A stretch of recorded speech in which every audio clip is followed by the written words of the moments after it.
Hey everybody, welcome to the last of our 4 sessions on something about the Marys.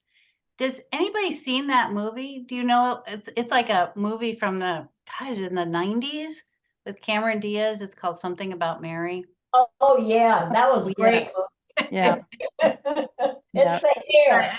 Yeah, I feel like a little trademark infringement with this one. So before we dive into part 2 on the Apostle Mary, anybody have any thoughts, comments, reflections?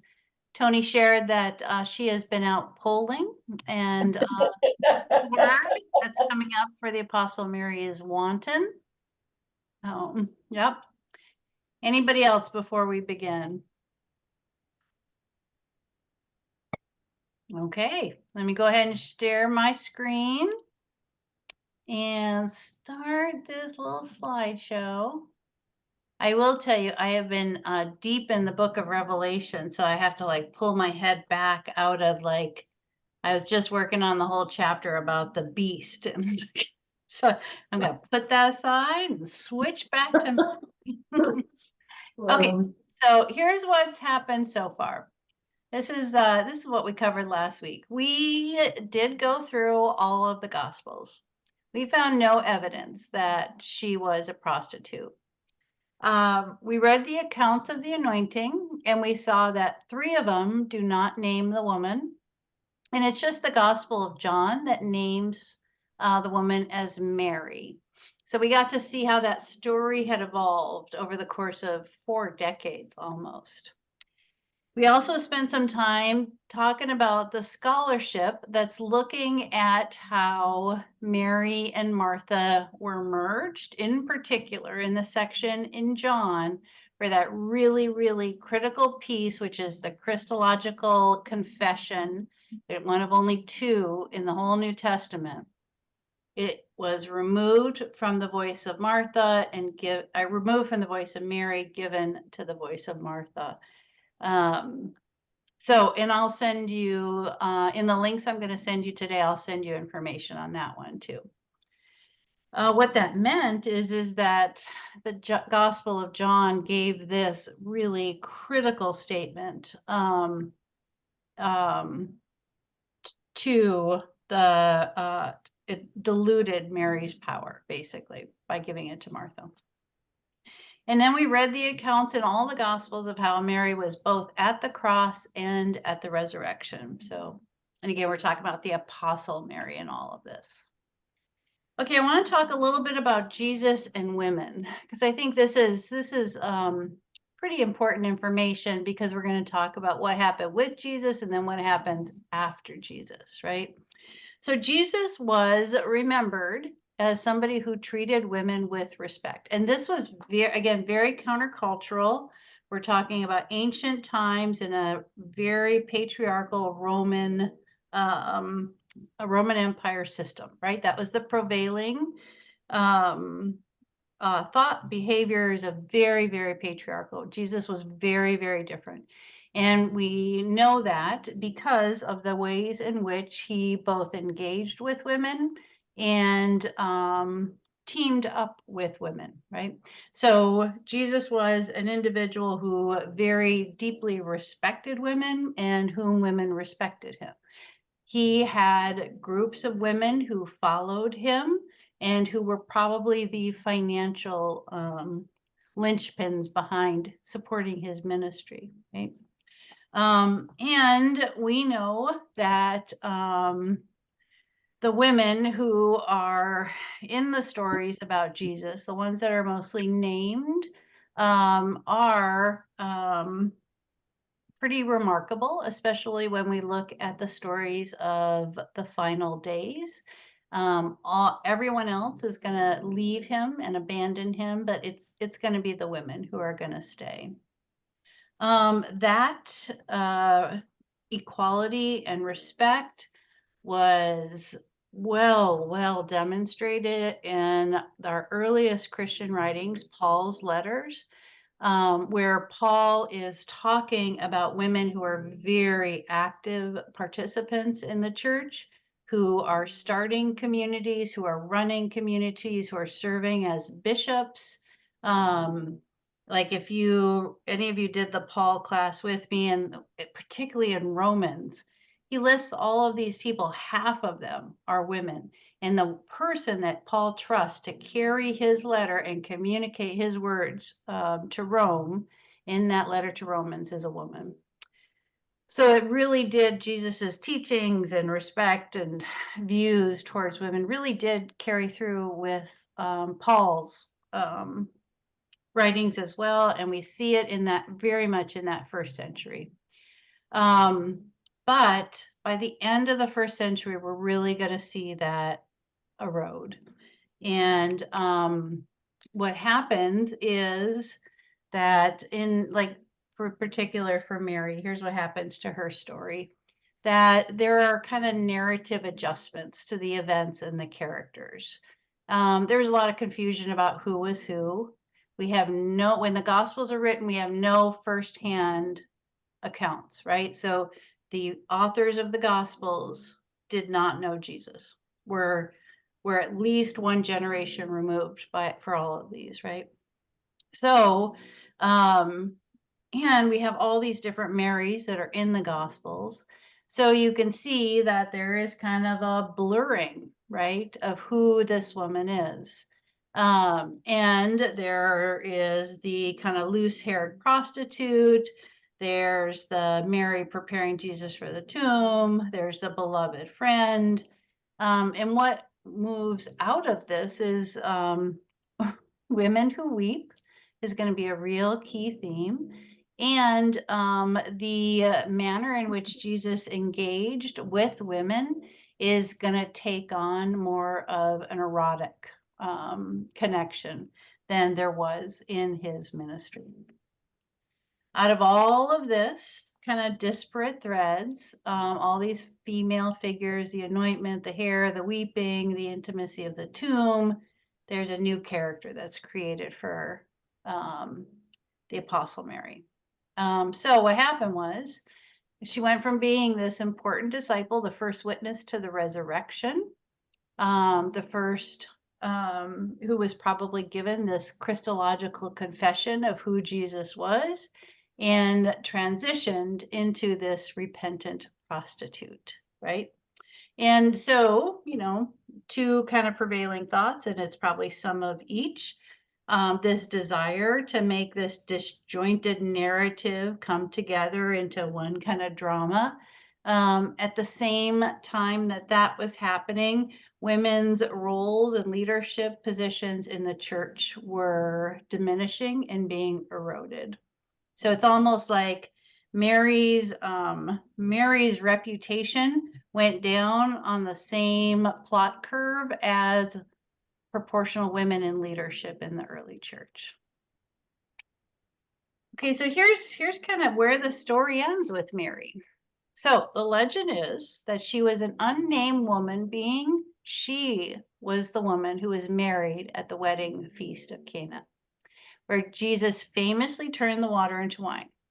Her spouse was John, whom Jesus immediately recruited to be one of the 12.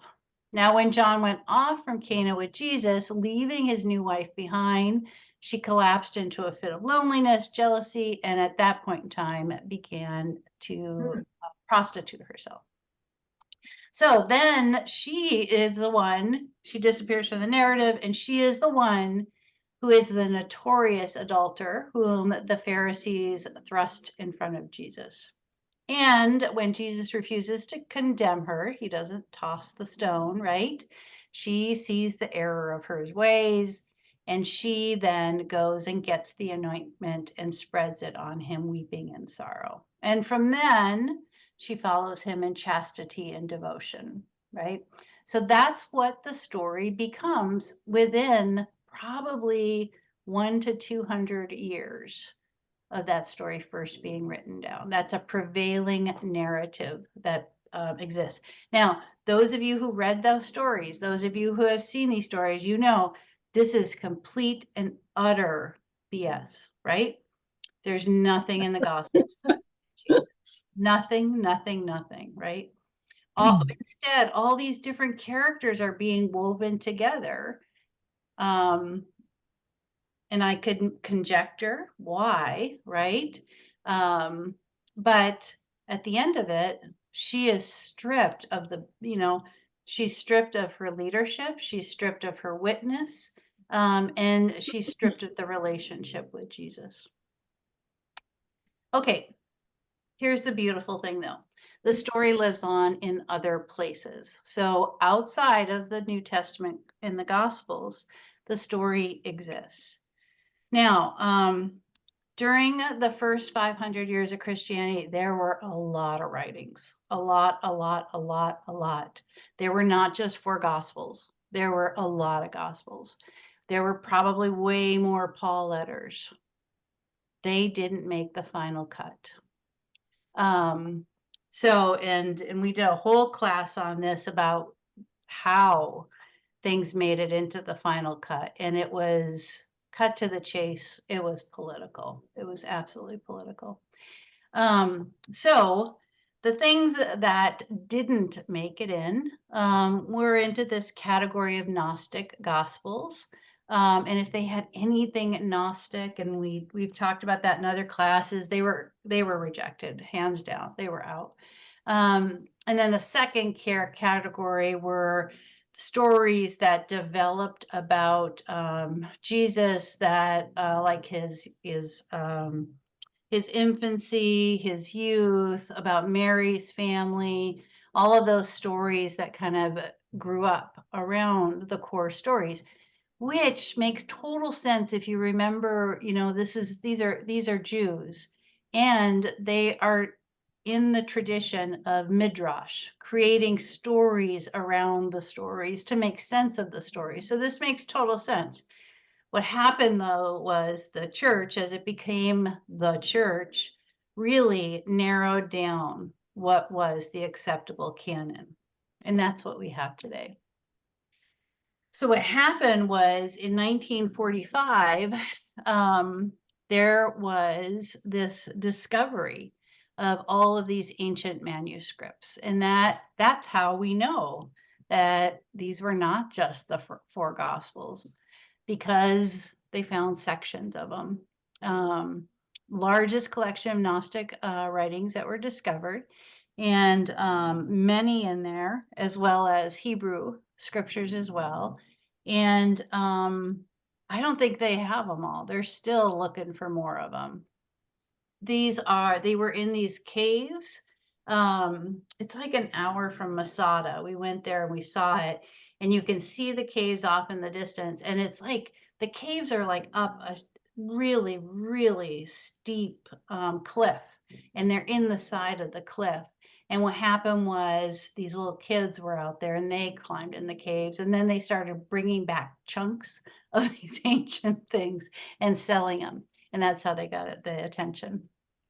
So one of the ones that is in there that we discovered was the Gospel of Thomas. In the Gospel of Thomas, Simon Peter said to them, "Let Mary go forth from among us, for women are not worthy of the life." Jesus said, "Behold, I shall lead her, that I may make her male, in order that she also may become a living spirit like you males.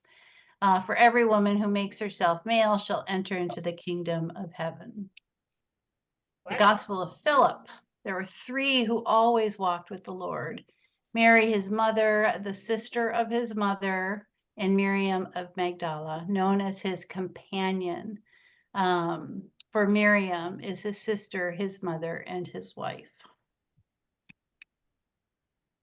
The Lord loved the Magdalene more than all the disciples, and often used to kiss her, often on her. That spot is missing in the script. It's hard to tell what it is. It's unreadable. So we don't know where he was kissing her. When the others saw how he loved Mary, they said, "Why do you love her more than you love us?" The Savior answered them in this way: "How can it be that I do not love you as much as I love her?" The really, really big one, though, is called the Gospel of Mary. Now, this was not discovered in 1945 with those other ones. This was discovered way back in 1896.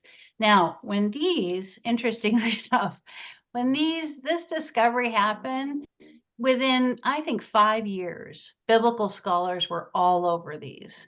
The Gospel of Mary was not made public until 1955. And the English version didn't come out till 1975. So it is a early 2nd century Gnostic gospel. This timeline puts it right around the Gospel of John. Okay, so it's an early one. This gospel is mentioned in very, very early church writings. So we know that it's validated. It exists in other sources that people were aware of this gospel. So whether it was suppressed or neglected, it was lost, right? And it happened just about the time Mary was switching into and disappearing into that narrative and becoming that repentant prostitute. And as women were disappearing from church leadership roles. So all three kind of happened at the same time. So, and just like if you think about all the other gospels, they were written for their specific community, right? And it's not like John wrote the Gospel of John, just like it's not, it's named for John. The text is named for Mary. It's not that it was written by Mary. So it merged from that community. So she is the main figure in it. And in it, Jesus gives her this secret revelation about ultimate reality. Now, this happens much to the chagrin of the male disciples who are struggling to realize that Jesus would give these secrets to a woman instead of them. There's only, in the only known copy, 10 pages are missing, including the first 6 pages. So it's an incomplete manuscript. But what remains is pretty, is powerful enough, I'd say, to overturn a lot of our thinkings about the origins of Christianity. So it is a very important text. Okay, what's in it? It shows this lost tradition of the leadership of the Apostle Mary. In it, Peter is her opponent. It is Mary who rallies the disciples after Jesus ascends. Mary teaches, Mary preaches, Mary sends disciples out for their mission. Mary demonstrates very strong leadership role. Mary is known as the apostle to the apostles, right? A very, very different characterization than the wanton prostitute.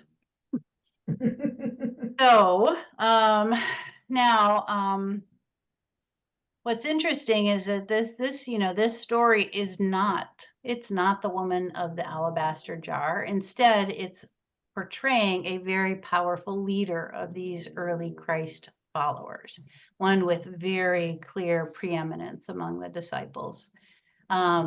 Which, you think about the early church, you think about Peter, right? In this one, it's almost like Mary is above and Peter is in conflict because of that relationship, right? So what happens in it? It's much more of a kind of a drama than it is a narrative. It's entirely in dialogue. And I'm going to send out a link so you can read it. It's really, really interesting to about. So in it, Mary's going to recall her vision. And in this vision, there is this kind of esoteric, a spiritual ascent of the soul. And Peter and Andrew are teed off, not because of what she's saying, but because of how she knows it, right? And Peter is jealous. Did Jesus choose her over us?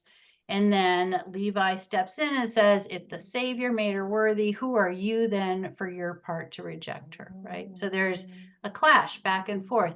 So this is really mimicking what's happening in these early Christian communities. You've got these different factions kind of going at each other. So the key teaching in this Gospel of Mary is that when the heart is aligned with its eternal image, right? So when our heart is aligned basically with God, when we are aligned in that that abundance flows out, that this is much more powerful than kind of the constructs of the world. And it comes about through purifying the heart. So, and it's really interesting because and I'm going to have Reverend Michael talk too about this, because when I read it, it's almost like she got it. She was the only one that got it, which is that it was, we all have the ability to connect our hearts with God, which is what Jesus was doing, like full and utterly connecting hearts with God. And Mary was able to do this. And because of that, they had this incredible intimacy because she got it as opposed to anybody else. This text disappears by the 4th century. So no more references to it. It is just gone until it pops up, 1400 years later, right? So, but in it, you have this story of Mary, this apostle to the apostles, right? And it's a very, very different narrative than what becomes of her story, and her model of leadership is gone, zero, by the time this gospel disappears. Okay, now I'm gonna, this is one of my favorite ones. She really had to do a lot of teaching, right? Okay, so I'm going to stop there for a second and just let Reverend Michael talk for just a second. If you would, you have spent much more time with this gospel, thoughts, reactions, corrections, anything that you feel like we need to know. I think you're doing a fantastic job of bringing all of these pieces together.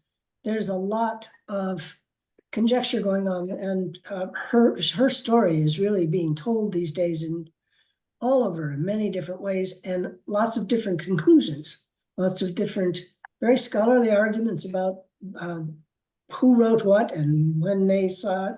So I think you're bringing it together beautifully. I've been a follower of her for a long time, and one thing that I feel is that Jesus incarnated as a human incarnation of the Spirit of God.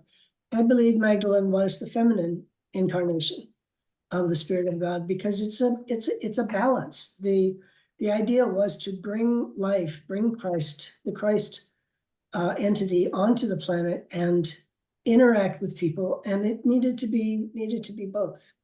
Part of why I think of this is that, and we as people in our society look at it as marriage and husband-wife relationship, love, sexual relationship, and that gets off into a whole big tangent about whether Jesus was a sexual being or not. And one of my favorite teachers says, that's bringing to mind the idea that we need to have the salvation, I guess, salvation of the entire human experience. And if Jesus wasn't a sexual being, then the sexual part of our nature cannot be saved. And we see where that's gotten us over the centuries. So I can go off in tangents that are not related. I don't want to wander off too far. No. So her story definitely follows this arc of women's spirituality, women leadership and spirituality, any type of goddess worship, absolutely disappearing. And what is going to exist for hundreds and hundreds of years is going to be a very hierarchical, patriarchal system that's going to be in place. So let me go back because I want to go back to talk about what happens to her story.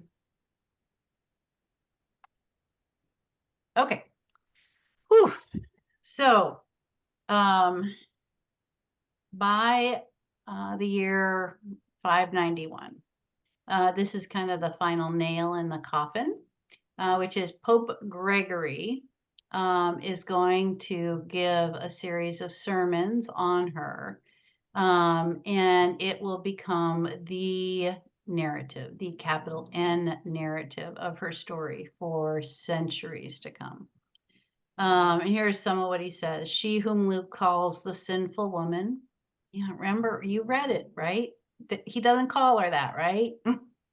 Whom John calls Mary, we believe to be the Mary from whom 7 devils were ejected, according to Mark.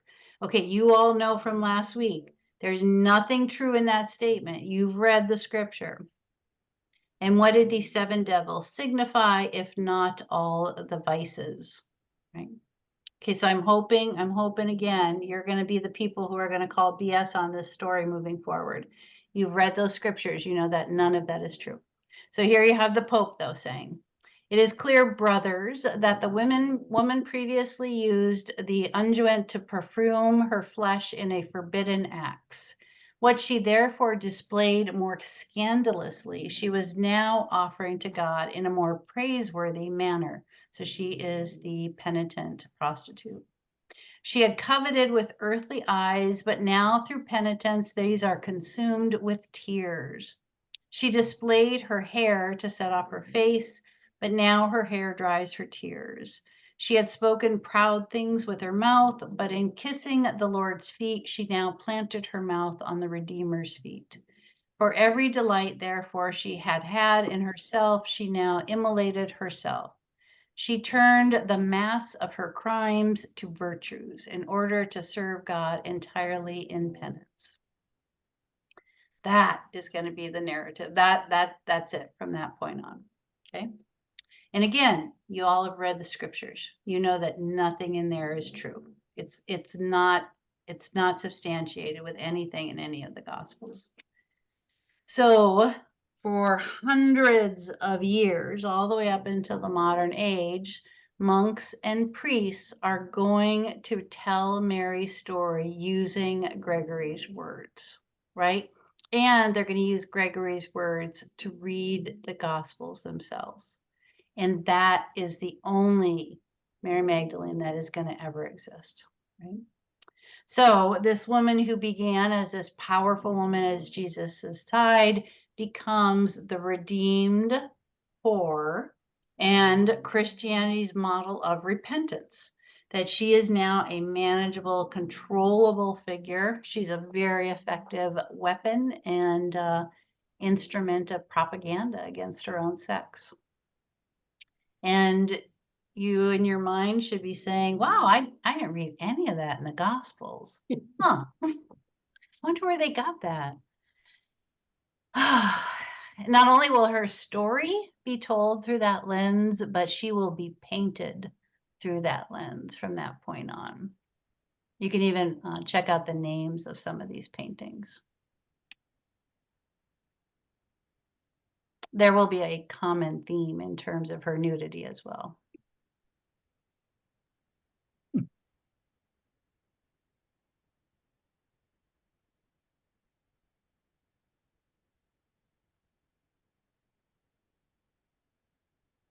So here's some of the most tragic repercussions of these teachings, and those are the Magdalene asylums or the Magdalene laundries. So these were institutions that operated over the course of 2-3 centuries, and they housed fallen women. They were run by Roman Catholic dioceses, and they were named for the biblical figure Mary Magdalene, right? Who was considered to be a fallen woman. They were described as laundries because the women were basically unpaid prisoners, and they would go in and they would do laundry and needlework unpaid, and the institution would receive the profits from it. Young girls, very young girls and women were sent there as a punishment for having sex outside of marriage, for being flirtatious, or for being deemed unfit for society. And that was, there were no criteria for that. That was something that could just be labeled on somebody. And these were sometimes life sentences. So they were in prison. They were forced to carry out unpaid labor, severe psychological and physical maltreatment, all in facilities named for Mary Magdalene. At one point in time, they guessed that there were about 30,000 women confined in these institutions, and about 6,000 babies died in their care. Probably the most shocking of all this is that the last one closed just in 1996. When you think about the story of Mary, that's a hard one to reconcile, that's how her legacy is lived out. Okay, so in 1969, the Catholic Church did officially repeal Gregory's labeling of Mary, right? So they did admit their error. Pope Benedict XVI spoke about her in 2006 and referred to her as a disciple of the Lord who plays a lead role in the gospel. So you're seeing the official kind of renaming being done. He talked about her presence at the cross, as well as discovering the empty tomb and that witness of resurrection. So the story of Mary of Magdala reminds us all of a fundamental truth.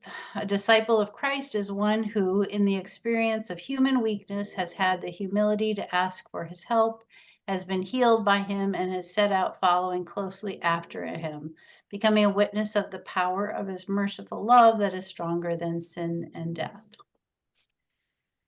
And then it was in 2016 where she was finally put on par liturgically with the apostles. Okay, so here's what we know about her. She was never identified as a prostitute in the Gospels. It's not there. Very consistent that across all the Gospels that she was a witness to the cross and to the empty tomb. Most likely she was an independent woman who had discretionary time and income. We know where she came from. She is never identified by a father or a husband. So that's what makes you think she's got kind of independent wealth. In some manner, her life was dramatically restored, healed, changed, transformed by this encounter with Jesus, and that empowered her to go on and continue with his message.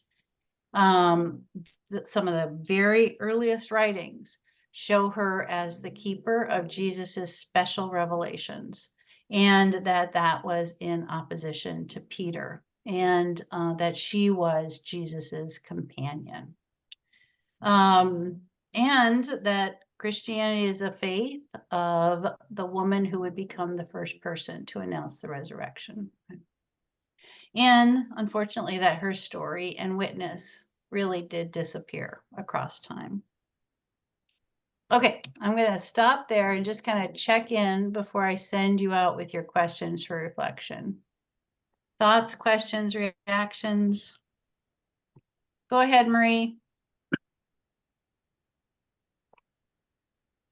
Is she named as the one with the alabaster jar? She was not in Mark, Matthew, or Luke. It's only in John that she's named. So almost 70 years after Jesus has died is when her name gets put on it. Diane, did you have a question or a comment? Well, pardon my language, but I'm pissed off. Good. I really am. And of course, the manifestation of all of this that we've heard is the Catholic Church, that to this day, to this moment, will not allow a woman to have any position in the church whatsoever.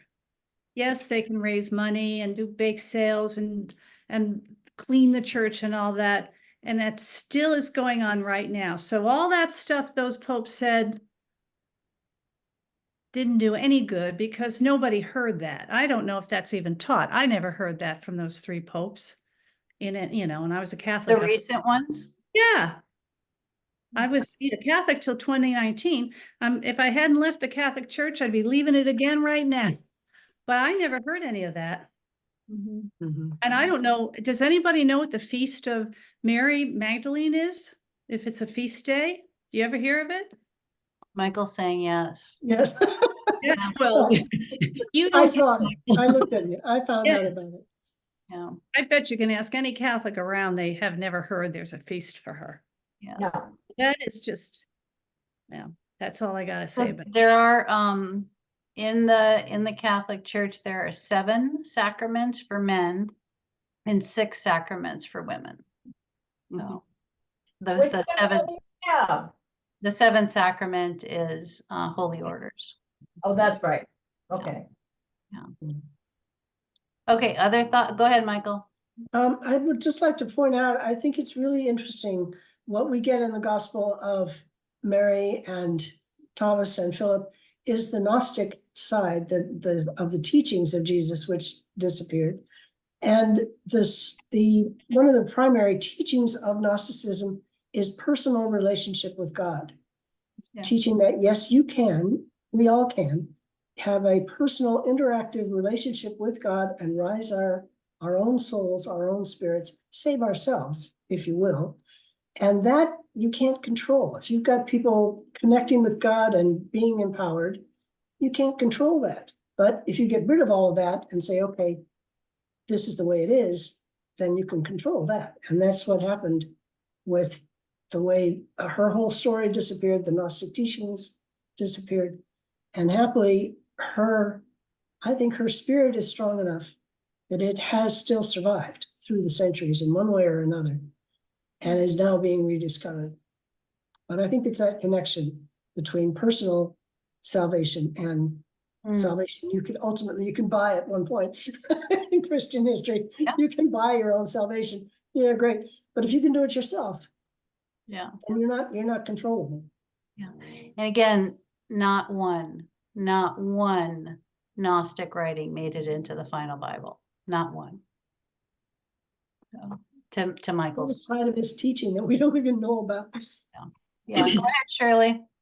Yeah, I was just wondering if are there any sects or denominations or Eastern Orthodox churches that have handled this differently?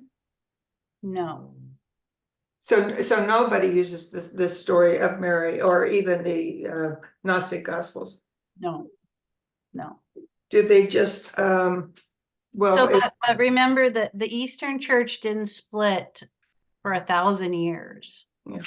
Right. So we're pretty hard coded on a lot of things, right? By that point in time.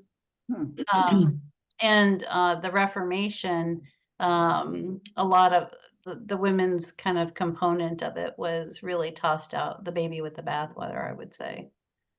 So they basically just attempt to discredit the Gnostic Gospels and say they weren't real or weren't ancient or weren't related to the development of the church. What was their explanation? Yeah, That's so interesting. there's I did a whole class on, and we talked about this in early Christianity too, about how the Bible came to be. And it was a very, very political process in terms of doing that. Now the absolutely Mark and then Matthew and Luke were early enough in Paul's letters that those were kind of a given and they were really widely circulated. But on top of that was, like the Gospel of John, and tons of other Gospels. And everything that was Gnostic is gone. So all of those were cut.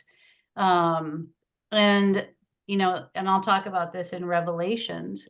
The book of Revelation is not the only revelation letter that was there. There were hundreds and hundreds, but there's a reason why that one made it in, and it has nothing to do with biblical accuracy or anything. It was entirely a political decision. But Michael, were you going to add anything about why the Gnostics disappeared? Or Well, it was heresy. It simply got wiped out. it was Yeah. declared heresy. Right. That's what I mean. It was declared heresy. It wasn't. It was part of his teachings. One thing, just for interest's sake, if you care to follow up, the disciples all scattered and went different places in the world. Thomas theoretically went to India. Magdalene went to France. And there's a whole tradition in the south of France that she lived in a cave, a grotto, and that she had traveled there with a couple companions. Lazarus became a leader in the church there in the south of France, but she did a lot of teaching and traveling and healing, and that grotto became a pilgrimage site through the centuries. I went several years ago, and it's a beautiful, beautiful place to go to see. So just want to put that out there. There was another tradition. Now, she was holy penitent and raised up by angels daily, and there's a whole thing going on about what she was really doing. And I think she was really traveling and teaching, as they say. But the grotto has survived, and there's a great tradition in the south of France for her. Thanks, Michael. Okay, I'm going to go ahead and share my screen because I really do want to have you all think about this question, which is, what if her story had not been hidden? And what if we'd known it all along? What kind of church would we have if it had been built on her witness and not Peter's rock? What would that look like? So I'd like you to do some imagining about what would the church be like if we had that witness and her story hadn't been kind of rewritten. And if you have time for it, what might that story be saying to us now? Okay. So let me go ahead and set you up here. Oh, no, I have to divide up the Catholics. This takes me a minute. Ooh, I want one. Everyone will get a Catholic, don't worry.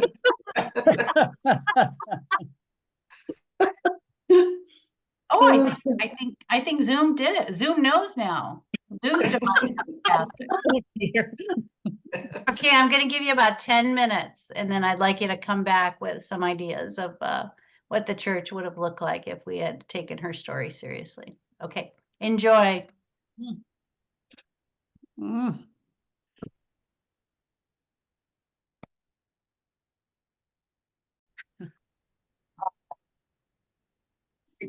Welcome back, everybody. Key insights, key sharings. Did I divide the Catholics appropriately? Yeah. You did just fine. We got a good one. Yeah. We had one that's very unhappy. Well, the mass wouldn't have been in Latin. Let's just put that out there. If the women, right? There would not be the priest turned around in the big fancy costume. Blah, blah, blah, blah. It wouldn't have been in Latin. That's Well, we talked about the costumes in a different, you don't think there'd have been those fancy outfits if women were involved? No. We thought Guess there who, might guess be. who presses, guess who presses those damn costumes? Look at the, Guess who's look at the hiring Academy them? Awards. Who wears the fancy dresses? No, no, nope. I said there would not be a Vatican City, you know, Oh, with all that glitz and glamour and stuff. And 230 male cardinals. That But would, then the other part of that is if there hadn't been a Vatican and a Pope and all that, there wouldn't be all the art there is in Florence. Because who would have been paying all those artists? that's No. true. The Queen. The Queen. if women were involved, Okay. the church would have been out feeding the poor, educating people, taking care of the sick. That, doing what Jesus asked us to do. That's what the women would have gotten busy at if they had any power in the church.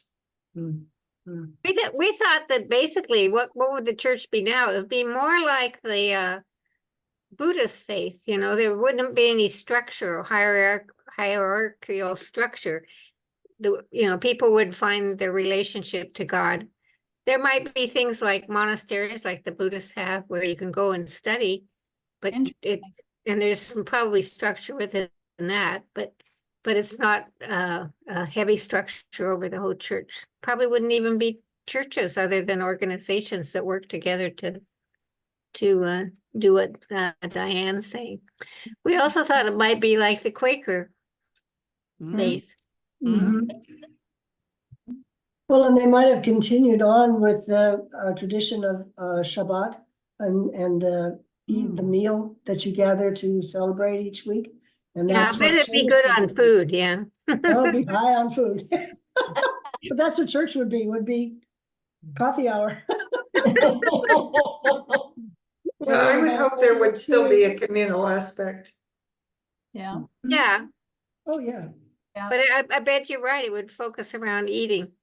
And Okay, it would be gathered we're gonna do a to share our own personal stories of our relationships with God and have good food and help each other. Yep. I don't think I'm we'd gonna have. do a round robin and call on everybody. Last words on the Marys. Any final observations? You can pass if you want, okay? Lindsay, I'm gonna start with you. Final words, anything? Well, Diane stole the words out of my mouth. I mean, I did not grow up a Catholic and I was not given the line or anything. And I read a lot in college I read a lot of Karen Armstrong and stuff. But my reaction today to the slides was, I am pissed off. So I echo that sentiment. Okay. Yeah. Chris? Pissed off is a good way to put it, but I'm more metaphysically based, and I think that the church would have been more a direct relationship with God, goddess, all it is. It wouldn't be the hierarchical male dominated, yeah, and and that women are made the scapegoat for all of men's problems continues today. It's Okay, Yeah. Tony? I also am pissed off. I think I feel like I've been lied. I feel I've been lied to most of my life. Going to Catholic school for 12 years, you take the party line and you don't ask questions. And my mother asked questions, but we didn't. We just took it. And now it pisses me off that I didn't stand up and ask. But children aren't supposed to. Yeah. I know, but if you knew my mother and what she did to the priests and to the nuns, I should have taken her cue and done it. Okay. Marilee? Well, I think basically I've already said what I kind of said. Okay. Michael? I'd like to thank everybody for being pissed off. It's the thing that struck me is that for, I don't know, however, almost 2,000 years, her story has been told one way. And one day somebody said, oh, well, I'm sorry, that wasn't true. It's like a footnote on page 12. Big difference. It didn't help. And it takes us getting pissed off. And when next time you have a conversation, you end up talking with somebody about this, it'll be a whole different discussion than it was before. And maybe we'll find a way to change our church more in the direction of what we think it could have been. Maybe it can still be. Okay. Bernie? Well, first of all, I want to thank you for doing this because I have always been curious about Mary Magdalene, and this was great. I was interested in your saying that she and Peter conflicted.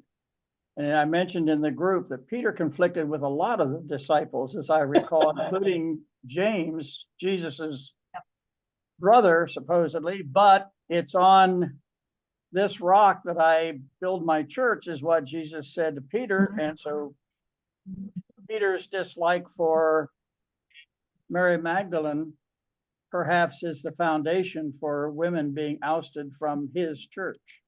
Yeah, yeah. At some point, we gotta do some thinking about that statement, upon this I build my rock. On Because this rock I build my church. I build my church upon this rock, because I could also look at that statement and say that's really not about Peter.